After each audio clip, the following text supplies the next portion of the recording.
प्रिय विद्यार्थियों, मैं डॉक्टर मनोज पंड्या, सह आचार्य हिंदी, श्री गोविंद गुरु राजकीय महाविद्यालय बांसवाड़ा। आज हम देखेंगे शब्द। शब्द का अर्थ क्या होता है और उसके भेद क्या होते हैं। जैसा कि आप जानते हैं, शब्द है वह एक या एक से अधिक वर्णों से बनी हुई वह स्वतंत्र सार्थक ध्वनि है। इसके अंदर देखिए आप, इसके अंदर एक भी वर्ण हो सकता है या एक से अधिक वर्ण भी हो सकते हैं, और ध्वनि है वह सार्थक है जिसका कोई अर्थ होता है। कभी एक वर्ण से भी शब्द बनता है, जैसे हम कहते हैं आप मेरे साथ आ रहे हैं, आपने कह दिया न। न एक वर्ण है लेकिन इसका अर्थ क्या हो रहा है? नहीं। और एक से अनेक वर्ण भी मिलकर शब्द बनते हैं, जैसे कुत्ता है, शेर है, कमल है, नयन है। इसके अंदर एक से अधिक वर्ण मिले हैं जिसका एक स्वतंत्र और सार्थक अर्थ निकलता है। यह आपका शब्द होता है। इसकी परिभाषाओं के संदर्भ में जाएं तो सभी परिभाषाओं में संक्षेप रूप से आप देखेंगे तो शब्द जो विचार है वह व्याकरण का वह खंड है जिसके अंतर्गत इस शब्द की परिभाषा है, उसके भेद हैं, उपभेद हैं, संधि हैं, शब्द कैसे बनते हैं, उसका क्या रचना है इत्यादि नियमों पर विचार किया जाता है। मूलतः हम देखें, शब्द है वह एक या एक से अधिक वर्णों से बनी हुई स्वतंत्र सार्थक ध्वनि है। अर्थात इसमें एक वर्ण भी हो सकता है, एक से अधिक वर्ण भी हो सकते हैं, जिनका संयोग होना जरूरी है और जिसकी सार्थक ध्वनि या एक अर्थ निकलना भी जरूरी है। आइए हम देखते हैं शब्द के भेद। ये शब्द कितने प्रकार से हमारे सामने आता है। संक्षिप्त रूप से हम देखें तो शब्द को हम मूलतः 4 प्रकार से बांटते हैं और शब्द के भेद हम मानते हैं। एक रचना के आधार पर, व्युत्पत्ति के आधार पर, प्रयोग के आधार पर और अर्थ की दृष्टि से। इस ढंग से हम देखें तो शब्दों को हम 4 प्रकार से हम प्रयोग में हम या दैनिक जीवन में प्रयोग पाते हैं। आइए बात करते हैं हम रचना के आधार पर। रचना के आधार पर शब्द हमारे सामने 3 रूप से हमारे सामने आते हैं: रूढ़, यौगिक और योग रूढ़। अभी रचना का तात्पर्य क्या है? वे शब्द जो दैनिक प्रयुक्ति में अर्थात रोजमर्रा के जीवन में हम जिन शब्दों का उपयोग करते हैं वे मूलतः 3 प्रकार से हमारे सामने आते हैं: रूढ़ शब्द, यौगिक शब्द और योग रूढ़ शब्द। रूढ़ शब्द जैसा कि नाम से स्पष्ट है, रूढ़ का अर्थ है रूढ़ी, अर्थात वे शब्द जो एक निश्चित समय के उपरांत एक निश्चित कालखंड में शब्द प्रयोग होते होते होते एक इसका निश्चित अर्थ ही निकलता है, जिसे हम कहते हैं रूढ़ शब्द। एक तो ये शब्द वो होते हैं जो संयोग से न बनते हों, विशेष अर्थ में ही प्रयोग में आते हैं, और यदि हम इनके टुकड़े करें तो इनका कोई अर्थ नहीं निकलता है। जैसे आपके सामने मैं हिंदी शब्द का प्रयोग कर रहा हूँ या रचना शब्द का प्रयोग कर रहा हूँ, या आप जो पुस्तक पढ़ रहे हैं, ऐसे शब्द जो रूढ़ हो गए जिसका एक अर्थ निश्चित है वो होते हैं रूढ़ शब्द। दूसरे शब्द आपके होते हैं यौगिक। जैसा कि नाम से स्पष्ट है, यौगिक शब्द वे शब्द होते हैं जो योग हैं। योग कहते हैं जोड़ को, जो मिलने से बनते हैं। जैसे शब्द आपका है देवालय। देवालय 2 शब्दों से मिलकर बना है, देव और आलय। इन शब्दों के अर्थ इन दोनों शब्दों के मिलने से ही निकलते हैं। देवालय का तात्पर्य, आलय का अर्थ घर और देव का अर्थ होता है देवता, अर्थात वह स्थान जहाँ देवता रहते हैं, अर्थात इसका अर्थ निकला देवालय। ये देवालय शब्द यौगिक शब्द कहा जाता है क्योंकि इसमें 2 शब्दों का योग है, देव और आलय, और इसके अर्थ में भी दोनों शब्दों का अर्थ इसमें जुड़ा हुआ रहता है। तीसरा शब्द हमारे सामने आता है योग रूढ़। ये वे शब्द हैं जो यौगिक भी हैं और रूढ़ भी हैं, अर्थात ये शब्द एक से अधिक शब्दों से मिलकर बनते हैं, यौगिक, और एक निश्चित अर्थ में ही प्रयुक्त में होते हैं, रूढ़िबद्ध हो गए। इन्हें हम कहते हैं योग रूढ़। जैसे एक शब्द हम प्रयोग करते हैं पंकज। पंकज शब्द बना है आपका पंख और ज। पंख कहते हैं कीचड़ और ज कहते हैं जन्म लेना, अर्थात कीचड़ में जन्म लेना। अब अर्थ की दृष्टि से तो कीचड़ में अनेक प्रकार के जीव, कीटाणु, कई प्रकार के कीचड़ में उत्पन्न वाले जीव होते हैं, लेकिन उन सभी को हम पंकज नहीं कहते। हम पंकज कहते हैं सिर्फ कमल को, अर्थात ये पंकज शब्द भले दो शब्दों से मिलकर बना है पंख और ज, लेकिन एक निश्चित अर्थ में रूढ़ हो गया है कमल के अर्थ में। इसीलिए इस शब्द को कहा जाता है योग रूढ़। इसी प्रकार आप देखिए, रोजमर्रा के जीवन में हम प्रयोग में आते हैं तो एक शब्द आता है चारपाई। चारपाई के अंदर दो शब्द हैं, चार और पाई। चार का अर्थ होता है एक संख्या है चार, और पाई का अर्थ होता है पांव। आप और हम सभी लोग जानते हैं, हमारे घर के अंदर जो खाट और खटिया होती है उसे हम चारपाई कहते हैं। हमारे घर के अंदर चार पैर वाली तो कुर्सी भी होती है, लेकिन कुर्सी को हम चारपाई नहीं कहते। चारपाई हम खाट या खटिया को ही हम कहते हैं। अर्थात शब्द जो दो शब्दों से मिलकर बना है और एक रूढ़िबद्ध हो गया, एक निश्चित अर्थ में प्रयुक्त होता है, वो होता है योग रूढ़। इस प्रकार आप देखते हैं, आप रचना की दृष्टि से आपके तीन शब्द हो गए, रूढ़ शब्द, यौगिक और योग रूढ़। आइए दूसरा भेद देखते हैं तो हम पाते हैं व्युत्पत्ति के आधार पर शब्द भेद। व्युत्पत्ति का तात्पर्य कि वह शब्द कहाँ से पैदा हुआ, उस शब्द की गंगोत्री कहाँ से, उस शब्द का जन्म कहाँ से होता है।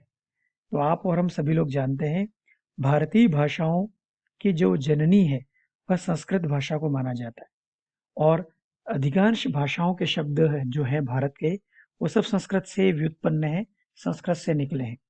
इस ढंग से हम देखते हैं तो हम चार प्रकार के शब्द हम प्रयोग में पाते हैं हिंदी में: तत्सम, तद्भव, देशज और विदेशी शब्द। तत्सम, तत्सम का शब्द है वो दो शब्दों से मिलकर बना है तदसम। तदसम का तात्पर्य है वे शब्द जो तदसम उसके समान। किसके समान? संस्कृत के समान। अर्थात वे शब्द जो संस्कृत में प्रयुक्त होते थे और भाषा के विकास में वो शब्द आज भी ज्यों के त्यों प्रयुक्त होते हैं, उन्हें हम कहते हैं तत्सम। जैसे शब्द आपका है अग्नि, क्षेत्र, रात्रि, सूर्य। ये वे शब्द हैं जो संस्कृत में ही इनका जन्म हुआ है और वे ज्यों के त्यों प्रयुक्त, बिना किसी परिवर्तन के प्रयोग में आ रहे हैं। वे शब्द कहे जाते हैं तत्सम। दूसरे शब्द होते हैं तद्भव। तद्भव दो शब्दों से मिलकर बना है, तद और भव। तद कहते हैं उससे और भव कहते हैं पैदा। अर्थात शब्द बने तो संस्कृत से हैं, लेकिन अपनी यात्रा में हिंदी में आने पर इनका रूप बदल गया। जैसे हमने तत्सम शब्द में देखा था अग्नि। अग्नि शब्द हिंदी तक आते आते हो गया आग। क्षेत्र शब्द हिंदी तक आते आते हो गया खेत।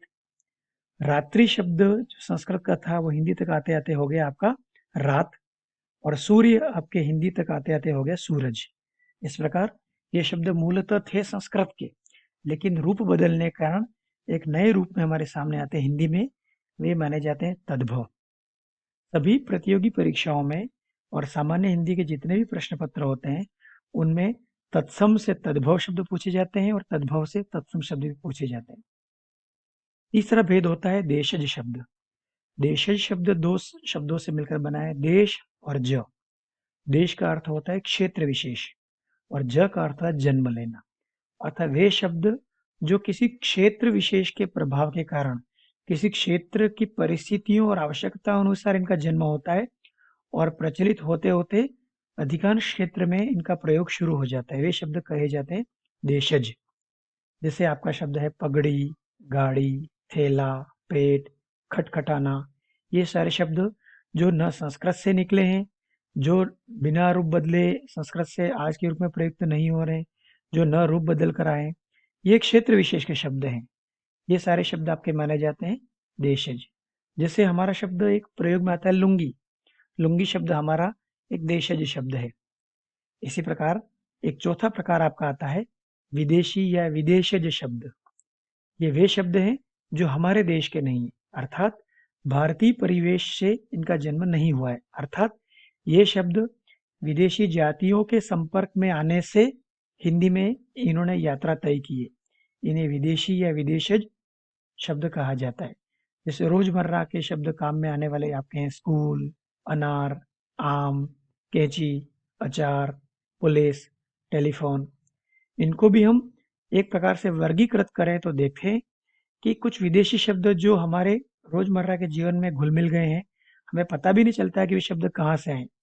अंग्रेजी शब्द तो आप आसानी से पहचान जाते हैं, जैसे college, pencil, radio, doctor, letter box, pen, ticket. फारसी शब्द, चूंकि भारत में अधिकांश समय जो इतिहास में आप देखते हैं लगभग 700 से 800 वर्ष मुगलों का शासन रहा, तो अरबी फारसी के शब्द आपके रोजमर्रा में इस प्रकार घुल मिल गए, हमें पता भी नहीं चलता है कि ये मूलतः अरबी और फारसी शब्द हैं। जैसे आपके फारसी शब्द में अनार, चश्मा, जमींदार, दुकान, दरबार, नमक। तुर्की शब्द भी हमारे यहाँ बहुत से प्रचलन में आ गए हैं, कैंची, चाकू, तोप। इसी प्रकार फ्रेंच शब्द हैं, पुलिस, कार्टून, इंजीनियर। चीनी शब्द आपके आते हैं, तूफान, लीची, चाय। यूनानी शब्द भी बहुत से प्रयोग में आ गए हैं, टेलीफोन, टेलीग्राफ, डेल्टा इत्यादि। जापानी शब्द भी जैसे रिक्शा, डच शब्द आपका आ गया जैसे बम। इसी प्रकार आप प्रयोग की दृष्टि से शब्दों के भेद किए जाते हैं। बहुधा विद्वान प्रयोग के आधार पर शब्द के 8 भेद मानते हैं। कुछ विद्वान 9 भेद भी स्वीकार करते हैं। नवा भेद माना जाता है, इसे निपात या अवधारक भी कहा जाता है। उसका अध्ययन हम बाद में करेंगे।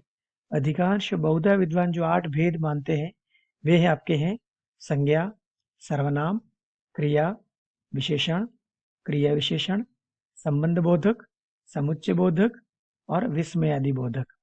इस प्रकार ये जो 8 प्रकार के शब्द भेद हैं, इन्हें भी 2 प्रकार से बांटा जाता है। एक शब्द आपके होते हैं विकारी और एक होते हैं अविकारी। विकारी शब्द कौन से होते हैं?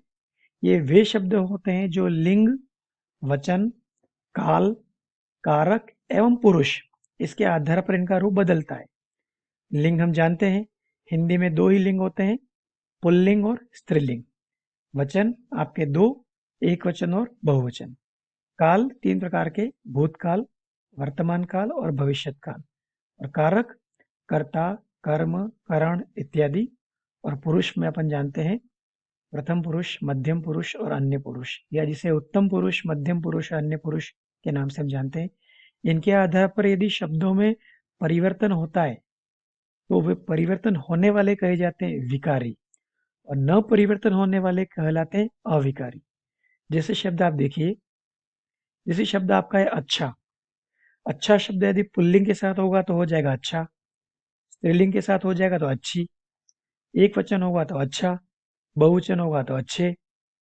इस प्रकार आप देखिए, विकारी और अविकारी शब्दों को जांच करने का तरीका यही है कि इन्हें आप लिंग, वचन, काल, कारक और पुरुष से इनको आप टेस्ट कीजिए, इसे जांच कीजिए। यदि शब्द का रूप बदल रहा है तो वो आपका हो गया विकारी, और नहीं बदल रहा है तो वो अविकारी। विकारी के अंदर हमने जो 8 भेद अभी आपने देखे, उसके अंदर आगे के जो 4 भेद हैं, संज्ञा, सर्वनाम, विशेषण और क्रिया, ये 4 भेद माने जाते हैं विकारी। और शेष 4 जो हैं, क्रिया विशेषण, संबंध बोधक, समुच्चय बोधक, विस्मयादि बोधक, ये माने जाते हैं अविकारी। अर्थात इनमें लिंग, वचन, काल, कारक और पुरुष के ढंग से इसमें रूप परिवर्तन नहीं होता है। जैसे शब्द आप देखिए, जैसे किंतु शब्द है, वह पुल्लिंग होगा तब भी किंतु, स्त्रीलिंग होगा तब भी शब्द प्रयोग होने पर किंतु ही होगा, इसका रूप बदलता नहीं है। इस प्रकार एक और भेद आपका होता है अर्थ की दृष्टि से। इसमें 2 प्रकार के शब्द होते हैं, सार्थक शब्द और निरर्थक शब्द। सार्थक शब्द ये वे शब्द हैं जिनका कोई न कोई निश्चित अर्थ निकलता है, रोटी है, पानी है, डंडा है आदि। और निरर्थक शब्द जो एक से अधिक वर्णों का संयुक्त तो होता है लेकिन इनका कोई अर्थ नहीं निकलता है। जैसे हम रोजमर्रा के जीवन में प्रयोग करते हैं रोटी वोटी, रोटी का अर्थ होता है, वोटी का अर्थ कोई नहीं होता है। इस प्रकार आपके सार्थक और निरर्थक शब्द, इस प्रकार आप देखते हैं शब्द हैं, उनको हमने 4 प्रकार से हमने उसको वर्गीकृत किया है, रचना के आधार पर, व्युत्पत्ति के आधार पर, प्रयोग के आधार पर और अर्थ की दृष्टि से। रचना के आधार पर आपके हो गए रूढ़, यौगिक और योग रूढ़। व्युत्पत्ति के आधार पर तत्सम, तद्भव, देशज और विदेशी। और प्रयोग के आधार पर आपके हो गए विकारी और अविकारी। विकारी के 4 भेद, संज्ञा, सर्वनाम, विशेषण और क्रिया। और अविकारी के अंदर क्रिया विशेषण, संबंध बोधक, समुच्चय बोधक और विस्मयादि बोधक। और अर्थ की दृष्टि से आपके 2 भेद हो गए, सार्थक और निरर्थक। धन्यवाद।